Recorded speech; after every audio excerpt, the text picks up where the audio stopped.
bien, je suis Catherine Millet et bien que critique d'art, j'ai choisi de présenter le livre d'un sociologue qui est Luc Boltanski. J'avais lu l'année dernière, lorsqu'il était sorti, Énigmes et complots, avec le sous-titre Une enquête à propos d'enquête. Et je crois que j'ai été attirée par ce livre parce que j'avais compris dans l'argument, et c'est exactement ça que j'ai trouvé dans le livre, qu'il expliquait en quoi certaines fictions produisent en fait du réel.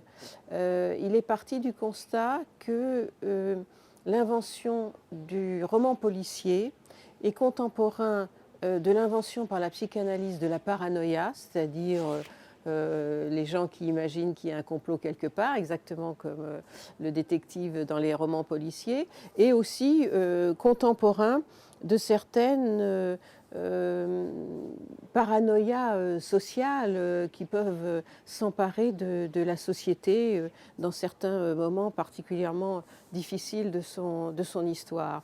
Et donc il a croisé ces trois données, la sociale, la psychologique et je dirais l'esthétique, en ce qui concerne le roman, pour voir comment les trois s'expliquent mutuellement. Et c'est absolument passionnant. Et ça se lit presque, en effet, comme un de ces romans policiers dont il parle.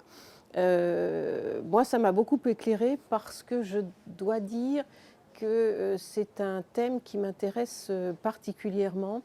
On parle toujours évidemment du réel comme modèle pour la fiction, mais je pense que dans bien des cas, c'est la fiction aussi qui sert de modèle à la réalité, ou en tout cas qui sert de modèle pour les gens dans leur interprétation de la réalité. Et que du coup, en fait, cette fiction produit modèle la réalité. C'est absolument formidable et je recommande chaudement la lecture de ce livre parce qu'on peut comprendre beaucoup de choses qui se passent aujourd'hui aussi actuellement, justement, où on vit dans une période de crise et où il y a beaucoup de paranoïa dans l'air.